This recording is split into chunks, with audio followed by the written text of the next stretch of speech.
Good morning. আশা করব তোমরা সবাই খুব ভালো আছো আর সুস্থ আছো। আমিও খুব ভালো আছি। আজ হচ্ছে 13ই সেপ্টেম্বর, শনিবার। বাজে এখন ওই সকাল 9:30 মতো। তো আমি এখন একটু ওই সকালে খাওয়া দাওয়ার ব্যবস্থা করছি। খাওয়া দাওয়া বলতে ওই গতকাল দুপুরবেলা যে খিচুড়ি বানিয়েছিলাম না, তো সেই খিচুড়ি খানিকটা ছিল, তো যার যেটুকু আছে ওটা রাতানের হয়ে যাবে। ওকে জিজ্ঞাসা করলাম সকালে কি করব, খিচুড়িটা খাবি কি? ও ভালোবাসে খেতে, বললো কি হ্যাঁ হ্যাঁ আমাকে ওই খিচুড়িটাই দিয়ে দাও, পাঁপড় ভেজে দিলেই হবে। ও যে পাঁপড় ভাজা খেতে কী ভালোবাসে, তো ওকে ওই 2-3টে পাঁপড় ভেজে দিলাম আর ওই খিচুড়িটা একটু গরম করে দিলাম। ও ওটা খাচ্ছে, আজকে একাই খাচ্ছে। আজকে হচ্ছে ওর ইংলিশ পরীক্ষা, তো ইংলিশটাও একটু ফ্রি থাকে, অতটা পড়ার চাপ থাকে না। ও ইংলিশ পরীক্ষা দিন বরং অন্য পড়া করে। বলে কি ইংলিশটা তো পড়ার কিছু নেই, এটা তো নিজের শেখার জিনিস, এটা তো মানে মুখস্থ করার তো কিছু নেই ইংলিশটা। কাজেই অন্য সাবজেক্ট পড়ে, অঙ্ক করেছে, লাইফ সায়েন্স পড়েছে, ফিজিক্যাল সায়েন্স পড়েছে, এইসব আর কি। তো যাই হোক একা একাই খেয়েছে, তার জন্য চাপ নেই অতটা।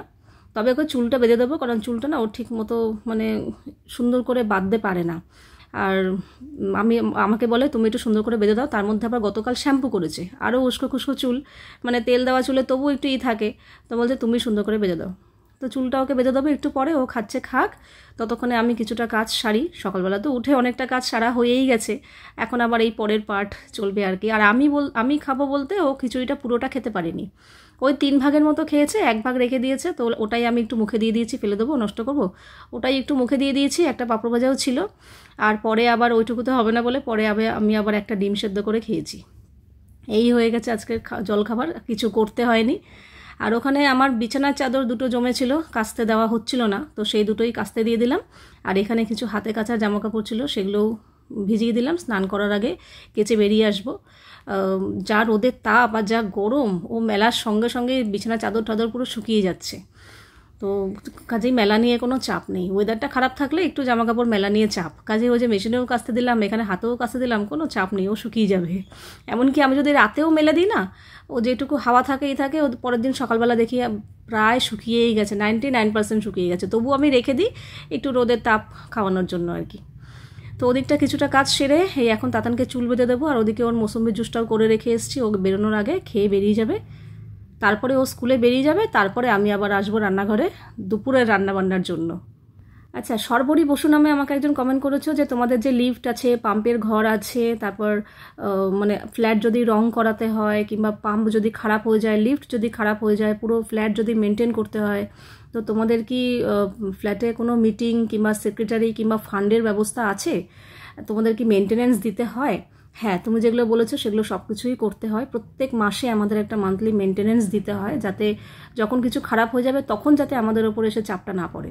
মনে করো পাম্পে যে কতবার খারাপ হলো, লিফট খারাপ হলো, তারপরে এদিকে পাইপ ফেটে যাচ্ছে, ওদিকে বাল্ব কেটে যাচ্ছে, তো এই সব কিছু কিন্তু আমাদের আলাদা করে টাকা দিতে হয় না। আমরা প্রত্যেক মাসে যে মেনটেনেন্সটা দিচ্ছি, আমাদের ফ্ল্যাটে একজন সেক্রেটারিও রাখা আছে আর কি। লাইটের বিল থেকে শুরু করে উনিই সমস্ত কিছু দেখাশোনা করেন। মান্থলি লাইটের বিলটা সবার কাছ থেকে কালেক্ট করে নেন। মান্থলি ইলেকট্রিক বিল বলতে আমাদের যার যার নিজস্ব ফ্ল্যাটের নয়, কিন্তু কমন প্লেসের, যেমন পাম্প চলে, লিফট চলে, বাইরের যে লাইটগুলো চলছে এইগুলোর আর কি আলাদা মানে ইলেকট্রিক বিল আসে, সেই বিলটা ওনাকে দিয়ে দেওয়া হয় ধরে। উনি দেওয়া ঠাওয়া করেন আর কি, দেখাশোনা করেন। কিছু খারাপ হয়ে গেলে উনি ঠিকঠাক করেন, তো লোকজন ডেকে এনে। উনি হচ্ছে সেক্রেটারি। মিটিংয়ের ব্যবস্থাও হয় মাঝে মাঝে, আর মেনটেন্যান্সও প্রত্যেক মাসে দিতে হয়। কাজে যখন কিছু খারাপ হয় তখন আর আলাদা করে আমাদের পয়সা দিতে হয় না, ঠিক আছে? প্রত্যেক মাসে একটা মেনটেন্যান্স আমাদের দিতে হয়। আচ্ছা, অনেক দিন আগে আমাকে একজন কমেন্ট করেছিলে, আমি যখন বলেছিলাম যে আমার ঘরের এই দরজাটার এখানে কুকুর, পাশের ফ্ল্যাটের কুকুরটা টয়লেট করে দিয়েছে, তো আমি সেটা পরিষ্কার করে আসলাম। তো সেই উদ্দেশ্যে আমাকে কমেন্ট করেছিলে যে দিদি তুমি কুকুরের টয়লেট পরিষ্কার করে স্নান না করেই চলে এলে, রান্নাবান্না করলে। তো দেখো, আমি স্নানটা করিনি ঠিকই, কিন্তু গা হাত পা ধুয়ে জামা কাপড় পাল্টেছিলাম। আর সেটা যে আমি কুকুরের টয়লেট পরিষ্কার করেছি বলে করেছি তা নয়, প্রতিদিনই কিন্তু আমি সকালবেলা বাসি কাজকর্ম সেরে জামা কাপড় ছাড়ি। আর একটা কথা কি, কুকুরের টয়লেট পরিষ্কার করে যে স্নান টান করতে হবে এখন কিন্তু আর সেসব অনেকেই মানে না। তার কারণ হচ্ছে অনেকেই বাড়িতে কুকুর পোষেন, তো যারা বাড়িতে কুকুর পোষে তাদের তো কুকুরের টয়লেট সবসময় লেগেই আছে। তো সবসময় কি এরকম পরিষ্কার করে স্নান করা সম্ভব হয়? হয় না। কাজেই যারা পোষে না তাদের একটু অড লাগে ঠিকই, কিন্তু তাই বলে যে একেবারে স্নান করব সেরকমটাও নয়। তো আজকে যদি আমি বাড়িতে কুকুর পুষতাম তাহলে কি আমি এখন যতবার ও টয়লেট করতো ততবার কি আমি স্নান করে আসতাম? এটা কি সম্ভব? কখনোই সম্ভব না। একটা সময় এগুলো খুবই মানা হতো, আমার ঠাকুমা বলতো মুরগির পটে যদি পাড়াতো তাও নাকি স্নান করে আসতো, আর তারপরে তো মুরগির ডিমও খাওয়া হতো, মুরগিও খাওয়া হতো। কাজেই যুগের সাথে সাথে সমস্ত কিছু নিয়মও বদলায়, আর প্রত্যেকটা সব কিছু নিয়মই মানুষই তো তৈরি করেছে, মানুষই বদলাচ্ছে, মানুষই আবার শেষ করবে। কাজেই সব কিছুই মানুষের সৃষ্টি, আর যার যার মনেরও ব্যাপার আছে, অনেকে আছে ঘৃণা পায় তো তারা করে, কিন্তু আমার মনে হয় না যে একেবারে পরিষ্কার করে স্নান করতে হবে, অতটাও আমি ঘৃণা পাই না। যাই হোক, তাতান বেরিয়ে যাওয়ার পর আমি এখানে আমার ঘরের কাজে হাত দিয়ে দিয়েছি। বাসন কোসনগুলো ছিল সেগুলো জায়গা মতো গুছিয়ে রাখলাম, মানে ধোয়া বাসন আর কি। আর ইন্দ্র সকালবেলা আমাকে আলু আর আদা এনে দিয়ে গেল, আলু আর আদা ঘরে ছিল না, তো আলুটা জায়গা মতো রেখে দিলাম, আদাটাও জায়গা মতো রেখে দিলাম। রেখে এখান মানে সবজি কিছু বার করেছি, সপ্তাহের শেষ, কাজে সবজিও প্রায় শেষের দিকে, কিছু রয়েছে এখনও। তো দেখে দেখে বার করলাম, একটু দুটো মূলো ছিল, মূলোটা বার করলাম, মূলো দিয়ে ডাল করব, কারণ মূলোর দিয়ে ডাল না আমরা তিনজনেই খেতে বেশ ভালোবাসি। একটা বেগুন ছিল, দেখি বেগুনটা ভাজিয়ে মোটমাট একটু ঝিঙে টিঙে যা যা ছিল টুকটাক সবজি সেগুলো বার করেছি। এখন এই রান্নাবান্না শুরু করব, আগে সবজি কাটাকাটি করে নিই, এখন পুরো ঘর ফাঁকা, নিশ্চিন্ত মনে রান্না করব।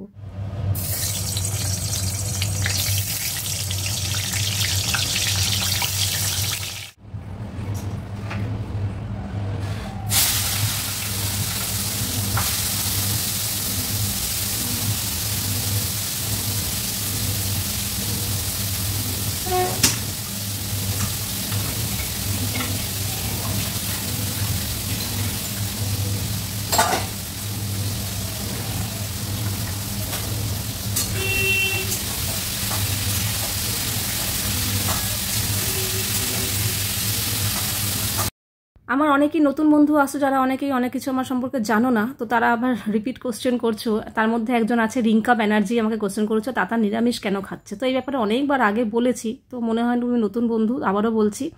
ও আগে আমিষ খেত, হঠাৎই করে এক বছর হলো নিরামিষ খাচ্ছে, তার কারণ ওর হঠাৎ করে ওর কোথায় গিয়ে মনে হয়েছে যে ও প্রাণী হত্যা করে খাবে না, সেটা নাকি ওর খুবই অন্যায়, খুবই পাপের একটা কাজ, খুবই খারাপ একটা কাজ। উদ্ভিদ খাওয়া ঠিক আছে, কিন্তু প্রাণী হত্যা করে খাওয়াটা ওর কাছে ঠিক ভালো লাগছে না, তো তাই জন্যই খায় না।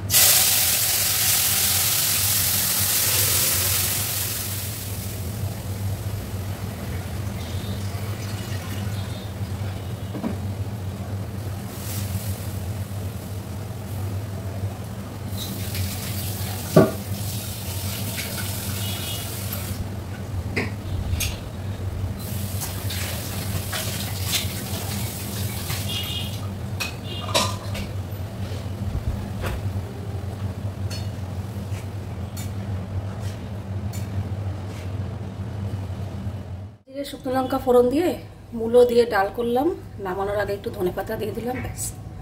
এই ডালটা খেতে বেশ ভালো লাগে, মসুর ডালই করেছি।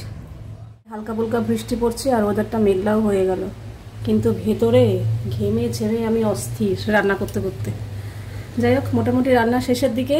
আর এখন না এটা বাটবো, এখানে লাউয়ের খোসা আছে, আগের দিন যে লাউ দিয়ে ডাল করেছিলাম খোসাটা একটু মোটা মোটা করে কেটে রেখে দিয়েছিলাম, তো সেটাকে একটু ভাপিয়ে নিয়েছে, এই যে এরকম পুরো নরম হয়ে গেছে। এর মধ্যে একটু বেশি করে রসুন আর কাঁচা লঙ্কা ঝাল অনুযায়ী, এবার এটাকে পেস্ট করব, করে তেলের মধ্যে কালো জিরে ফোড়ন দিয়ে নাড়াচাড়া করব, ব্যাস। এটা খেতে বেশ ভালো লাগে। আমার রান্নার জায়গাটা মোছা হয়নি, এই গ্যাসের জায়গাটা ভালো করে মুছবো। ওখানে ভাত উপর দিয়েছি গরম গরম, আর এখানে কিছু বাসন আছে, এগুলো আমাকে মাজতে হবে এখন। তাতান স্কুল থেকে চলে এসছে, স্নান করতে যাচ্ছে। মাম, সবকিছু টেস্ট করলাম, এটাই করা হয়। হ্যাঁ, টেস্টি রান্না করো তুমি আজকে। হ্যাঁ, তো কি টেস্টি। এটা হচ্ছে ঝিঙে আলু পোস্ত, ওটা কখন ভেবেছি আমি ঝিঙে। আর এই হচ্ছে লাউ খোসা বাটা। এটা তুলো নাম, কিন্তু হাত চলে যাচ্ছে আমার, তো তাড়াতাড়ি যা। আর এখানে একটু পটল ভেজেছি, আর এখানে একটু বেগুন ভেজেছি, আর এই হচ্ছে উচ্ছে কুমড়ো ভাজা, আর এই হচ্ছে মূলো দিয়ে ধনে পাতা দিয়ে ডাল। হ্যাঁ, অনেক কিছু করেছি আজকে। তো চলো, রান্নাবান্না তো কমপ্লিট। তাতান এখন যাচ্ছে স্নান করতে, আর আমি এখন এই জায়গাটা পরিষ্কার করে ফেলি। আজকে অন্যদিন আমি দুপুরবেলা ওই ঘরে বসে টিভি দেখি, আজকে এই ঘরে তাতানের সাথে, মানে আমি জানি আজকে আমার ঘুম পাচ্ছে, আমি বেশিক্ষণ জেগে থাকতে পারবো না, তো এই ঘরে পড়তে বসেছিল বলে আমিও এই ঘরে বসে মানে শুয়েছি, শুয়ে একটু মোবাইল দেখছিলাম, দেখতে দেখতে ঘুম পেয়ে গেছে, ঘুমিয়ে পড়ছি। তখন কটা, 4টে বাজে না রে মা? আমি জানি 4টার সময় শুয়েছি, ঠিক আছে, খানিকক্ষণ বাদে আবার ঘুম ভেঙে যাবে। আর ও তো এখানে পড়ছে। ও মা, ও না, ভুলটা তোরই, তুই চলে গেছিস ওই ঘরে, লাইট অফ ছিল, কোনো আওয়াজও নেই, চুপচাপ। আমি একদম এমনি আমি ঘুম পাগল, অঘরে ঘুমিয়েছি, পুরো সন্ধে হয়ে গেছে তখনও। তারপরে আমার ঘুম ভেঙেছে হঠাৎ করে, আমি দেখি অন্ধকার ঘরে শুয়ে রয়েছি, ও ওই ঘরে পড়ছে। তুই ওই ঘরে গেলি কেন? এমনি তুমি এখানে ঘুমাচ্ছ, এখানে পড়লে অসুবিধা ওই জন্য। তুই এই ঘরে থাকলে আমার ঠিক টাইম মতো ঘুম ভেঙে যেত, আমার অতক্ষণ শুতে ভালো লাগে না। প্র্যাঙ্কটা করলাম। কি করেছে আজকে, আমি ওই ঘরে যেতে পারিনি ইন্দ্রর জন্য। আজকে ইন্দ্র দুপুরবেলা চলে এসেছে, বলছে শরীরটা ভালো লাগে না, প্রচণ্ড গরম লাগছে, একটুখানি দুপুরে শুই, ঘুম থেকে একটুখানি ঘুমাই এসিতে, তারপরে আমি বেরোবো। ওই একটুখানি করতে গিয়ে ব্যাস, না দুপুরে উঠলো, স্নান টান করে একেবারে ফ্রেশ হয়ে এসি চালিয়ে শুয়েছে, ব্যাস আর উঠতে পারিনি। আমি দুবার ডেকেছি, একবার 2টোর সময় ডেকেছি ওঠো খাবে, একবার 3টের সময় ডেকেছি, বলছে না আমাকে ডাকবে না, আমি পারছি না বলে উঠলেও না, খেলেও না। এবার আমি যখন শুতে এসেছি 4টার সময়, তখনও কিন্তু ওই ঘরে শোয়া ইন্দ্র, খায়নি, কিছু করেনি, ঘুমাচ্ছে না। থাক, কী করবো, আজকে তাহলে আর বেরোবে না। এবার আমি তো ঘুমাচ্ছি ঘরে, আমি কিচ্ছু টের পাইনি। এরকম আমার হয় না কিন্তু, সকালবেলা ভোরবেলা অনেক সময় হয় ইন্দ্র বেরোয়, আমি টের পাই, খুটুর খুটুর আওয়াজ হয়। আজকে একদমই কিচ্ছু টের পাইনি। ও কখন উঠেছে, কখন জল খেয়ে বেরিয়ে গেছে, দুপুরে খায়নি আর, আমি কিচ্ছু জানি না। ও তো জাগা। এবার ওই ঘরের দরজাটা বন্ধ করে রেখেছে, আমি উঠে দেখছি দরজা বন্ধ, তার মানে ও এখনও বেরোয়নি, ঘুমাচ্ছে। আমি জানি হ্যাঁ ঘুমাচ্ছে, আমি জল খাচ্ছি, এখানে সন্ধ্যা দিচ্ছি, ওই করছি সে করছি।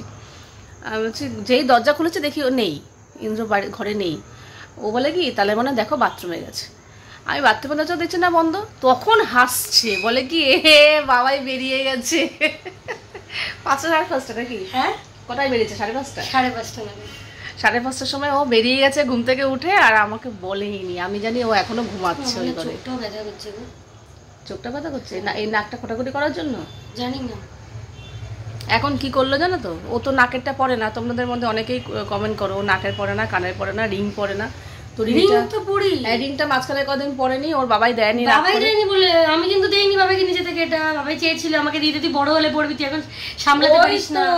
কি করে জানো তো সেদিনকে সকালবেলা ঘুম থেকে উঠে বলছে কি, মানে আংটি বিছানায় পড়ে আছে, বলে কে মা, আমি এটা কখন খুলে গেল? আমি বললাম খুলে যায়নি, তুই ঘুম চোখে খুলে ফেলেছিস, ওর হয়তো অসুবিধা হচ্ছে, খুলে ফেলেছে। মাঝে মাঝে এরকম খুলতো, খুলে বিছানায় রাখতো। তাই বললাম সেই অভ্যাসবশত তুই খুলে ফেলেছিস, তাহলে থাক গিয়ে, তুই এরকম খুলে ফেলছিস ঘুম চোখে, কখন কোন দিক দিয়ে হারিয়ে হুড়িয়ে যাবে, এত দামি জিনিস। তখন ওর বাবাই বলে কি, না থাক, তোর পড়তে হবে না, তুই বড় হবি, যখন ইচ্ছা হবে তখন তুই পড়বি, এখন দে। আমি এই দুদিনে আমি বড় হয়ে গেছি, তাই দিয়ে তুলে রেখে দিয়েছিল। হঠাৎ করে সেদিনকে জোর করে বাইরে করে, না বাবাই দাও, আমি পড়বো করে আবার বার করে এই যে এখন পড়েছে। কানের তো পড়েই না, কোথাও গেলে টেলে একটু ওই যদি এটা সেটা ড্রেসের সাথে পরে তো পরে, নাহলে কানের পরে না। কারণ ওই কানেরটা খালি খুলে যায়, আমার খালি একবার করে কান ধরতে হয়, আর হইলো এবার নাকের কথা। নাকের আমি 1000 টাকা দিয়ে, এত টাকা দিয়ে নাকটা ফুটিয়ে আনলাম নাকের পড়বে বলে। আমি আমার ডায়মন্ডেরটা খুলে ওকে দিয়ে দিলাম। হ্যাঁ, তুমি ডায়মন্ড দাও, প্ল্যাটিনাম দাও, যাই দাও, আমি নাকের যদি জীবনে ছুঁয়েছি ফ্রেন্ড, আমি তাহলে বলো না, পুরো 1000 টাকা আমার জলে গেল। এই এখন কি হলো দেখলে তো, আমার নাক দিয়ে পুরো রক্ত বেরোচ্ছে। হ্যাঁ, এখন একটু নাক দিয়ে একটু হালকা রক্ত বেরিয়েছে। কেন বেরিয়েছে আমি এসে বললাম কি, তোকে আজকে আমি ভিডিওতে বলবো, তুই কেন নাকের কানের আংটি কিছু পরিস না, এগুলো নিয়ে সবাই আমাকে কমেন্ট করছে। তখন শুনে বলে কি, কই দাও তো আজকে একটু পড়ি। তা আমি এবার দিলাম। এবার খোটাখুটি করতে গিয়ে মনে হয় বন্ধ হয়ে গেছে, তুই আর পড়তে পারবি না, কারণ ঢোকাতে পারিনি। অনেক চেষ্টা করতে গিয়ে নাক থেকে হালকা একটু মানে লাল লাল হয়ে গেছে আর কি। তো রক্ত বেরিয়ে তো গলগলিয়ে তো পড়েনি না, বেরিয়ে তুমি বলছো লাল লাল না, লাল লাল মানে এই জায়গাটা পুরো লাল টকটকা হয়ে রয়েছে, আর হালকা ভেজা ভেজা, এই তো, হ্যাঁ এরকম হয়েছে। কাজে ও মনে হয় না তোর ফুটো বন্ধ হয়ে গেছে। আমার দরকার নেই, আমার জীবনের ইচ্ছাটাও করলাম, তাহলে আজকে আবার চেষ্টা করি। ওটাই তো মানে ভুল করলাম, ব্যথা করছে ওইখানে খুঁটে। এবার ওইখানে খুঁটে ব্যথা করছে, এবার ওটার জন্য বলছে মাথা ব্যথা করছে, চোখ ব্যথা করছে। তো এই হচ্ছে ব্যাপার। তো আমি ভেবেই নিয়েছি, আমার 1000 টাকা আমি জলে ফেলে দিয়ে এসেছি। ও নাকের ফাঁকের এইসব কিছু পড়তেও পছন্দ করে না, আমাদের প্রেসারে পড়ে কিংবা আমাদের এই সাথে পড়ে। অবশ্যই তাই, আমার এত গয়নাগাটি পরে হাতে পায়ে নুপুরও ছিল আমার, আমি এখনো রয়েছে, মাঝে মাঝে এমনি পড়ি শখে, কিন্তু এই পড়ে থাকা একভাবে আমার দ্বারা হয় না। ওই হাতে গায়ে পায়ে সব ভর্তি, আমার না একদম জঘন্য লাগে। একটা নাকে, একটা কানে, একটা হাতে, একটা পায়ে পড়ে থাকা, বাবারে বাবা। এরকম ফ্রি থাকো একদম নর্মাল, কোনো হাতে হাতে কিছু নেই, নর্মাল। তাওতে আংটিটা রয়েছে, সাবধানে রাখতে হয়। খালি একবার করে হাতটা নর্মাল লাগলে দেখতে হয়, আছে তো আংটিটা আছে তো। তো এই হচ্ছে ব্যাপার। ও এইসব পরে না, ও বড় হবে দেখা যাক, তখন যদি ইচ্ছা হয় তখন ইচ্ছা হবে না। তাহলে বাদ দেবো, নাকের ফুটো বন্ধ হয়ে গেছে, আবার যদি বড় হয়ে ফুটো তো করবে না, করলে ফলস নাকে পড়বো। আজকে না এই নুনের কৌটোটা ধুয়ে দিয়েছিলাম, ওপরে না মানে সে রান্নাবান্না করি তো একটু ছিটা ছুটা যায় আর কি, আর দুবার নুন ঢেলেছি, এটা ধোয়া হয়নি, তো সাদা জিনিসটা একটা কেমন যেন মানে কালচে কালচে হয়ে গেছিলো, তাই জন্য আজকে ভালো করে দুপুরবেলায় ধুয়ে উপর দিয়ে রেখেছিলাম, জল ঝরে গেছে, এই এখন নুন ঢেলে রাখলাম। রান্নাবান্না করতে এসছি, আটা মাখবো এখন, শুধু আমার আর তাতানের জন্য মাখলেই হয়ে যাবে, আর ওখানে দুধ বার করেছি, দই বার করেছি, তো সব খাবারই রয়ে গেছে, ইন্দ্র তো খায়নি, তো এখানে যা যা আছে সব ওর হয়ে যাবে, এখান থেকে যে পোস্তটা রয়েছে ওইটা দিয়ে আমি আর তাতান রুটি খাবো, আমি আর রাতে ভাত খাবো না। এই যে আমার আর তাতানের জন্য আটা মেখে নিয়েছি, আর আজকে দই বসাবো, তার জন্য ওই যে ওইটুকু দই এরকম ছাঁকনিতে রেখেছি, এক্সট্রা জলটা ঝরে যাবে, ওটা দিয়ে দই বসাবো। আর এই যে দুধ, দেখেছো কি মোটা সর পড়েছে, বুঝতে পারছো কি, এই দুধটা এত ভালো না, যাক দইটা পরে বসাবো, এখন আমার কোনো আপাতত কাজ নেই। কালকে তো আলমারির ওই ওপরের কুর্তির এই তাতানের জায়গাটা গুছিয়েছি, আজকে এই জায়গাটা গোছাবো। শাড়ির দিকটা মোটামুটি ঠিকই আছে, কিছু করতে হবে না, এই যে শাড়িগুলো, কিন্তু এই কুর্তির এইগুলো একটু অগোছালো হয়ে গেছে, এখান থেকে দেখি যদি কিছু রাখার হয় রাখবো, বাদ দেওয়া হয় বাদ দেবো, তো এই কুর্তির জায়গাটা এখন গোছাই। আচ্ছা, তমা বিশ্বাস কমেন্ট করেছো, দিদি তুমি টক দই কোথায় রাখো, ডিপ ফ্রিজে না নর্মাল ফ্রিজে? তো আমি কিন্তু টক দই নর্মাল ফ্রিজেই রাখি, ডিপ ফ্রিজে রাখলে তো পুরো বরফ হয়ে থাকবে, যখন তখন বার করে তো খাওয়া যাবে না, নর্মাল ফ্রিজেই রাখি, একমাত্র তাতানকেই টক দইটা দিই, আর খাওয়ার আধা ঘন্টা 1 ঘন্টা আগে বার করে দিই, যেটুকু খাবে, তারপর নর্মাল টেম্পারেচারে চলে আসে, তারপর খায়। তো দই কিন্তু পাতার পর বসে যাওয়ার পর আমি কিন্তু নর্মাল ফ্রিজেই রাখি।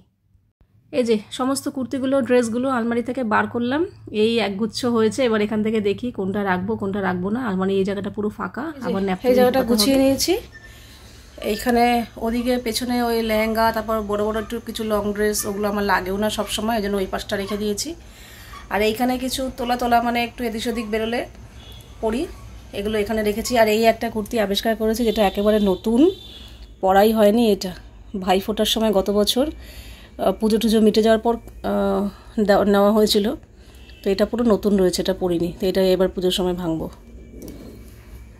ঠিক আছে। আর এখানে কিছু রেগুলার কুর্তি আরও আছে, এই যে এই শোকেসটার মধ্যে আছে, এটাও একদিন দেখতে হবে, এখানে রেখেছি। আর এখানে সব লেগিংস রেখেছি, কিছু প্যান্টও রয়েছে, তো এইভাবে এই জায়গাটা গোছালাম, এই জায়গাটা অনেকটা ফাঁকা আছে এখনও। আর এই দিকটা কিছু করতে হবে না, এখানে শাড়িগুলো ঠিকঠাকই আছে, ব্লাউজ সায়া সবই ঠিকঠাকই আছে, এই যে এই পাশটা, এখানে কিছু ধরার দরকার নেই। আর এইগুলো এখানে 2-1টা বাদ দিয়েছি, এগুলো আমি আর পরবো না, এই যে এটা একটা কুর্তি আছে, এটা পরবো না, টাইট হয় এখন আমার, এটা আর পরবো না, আর এগুলো আর পরবো না, এই কটা বাদ দিয়েছি। তো ওদিকটা গুছিয়ে টুচিয়ে কিছুক্ষণ বসলাম, তারপরে ইন্দ্র আসলো, স্নান টান সারলো, আর ও যেহেতু দুপুরে খায়নি, তো বলছে তাড়াতাড়ি খেতে দাও, মারাত্মক খিদে পেয়েছে, আজকে আর চা ঠা খায়নি, এসেই খেতে বসে পড়েছে। আর তাতানকে তার আগেই দিয়ে দিয়েছিলাম, ওকে ওর মতো রুটি করে দিয়ে দিয়েছি, এখন শুধু আমার রুটিটা করে আমি খেতে বসবো। আর দুপুরে যা রান্না করেছিলাম সেগুলো তো পুরো ধরাই রয়েছে, একটু গরম করলাম, ওটা দিয়ে ইন্দ্রকে দিয়ে দিচ্ছি, আর তাতানকে রুটি করে দিয়েছি, ও ঝিঙে আলু পোস্ত দিয়ে রুটি খাচ্ছে। আর আমিও ভেবেছিলাম ঝিঙে আলু পোস্ত দিয়ে রুটি খাবো, কিন্তু দুপুরে যে বেগুন ভাজা করেছিলাম সেই বেগুন ভাজা না অনেকটাই ছিল, 4 পিসের মতো ছিল, তো ইন্দ্র 1 পিস খেয়েছে, আর 3 পিস বেগুন ভাজা ছিল, তো আমার ওই বেগুন ভাজা দিয়েই রুটি খাওয়া হয়ে গেছে। আমার বেশ রুটি দিয়ে বেগুন ভাজা দিয়ে খেতে বেশ ভালোই লাগে। তো এই হচ্ছে খাওয়া দাওয়া, তারপরে ফ্রেশ হয়ে গিয়ে শুতে যাব। তো চলো আজকের ভিডিওটা এখানেই শেষ করছি, আবার দেখা হবে তোমাদের সাথে নেক্সট ভিডিওতে। ততক্ষণের জন্য তোমরা সবাই খুব ভালো থাকবে, সাবধানে থাকবে, সুস্থ থাকবে, তাহলে love you all, good night.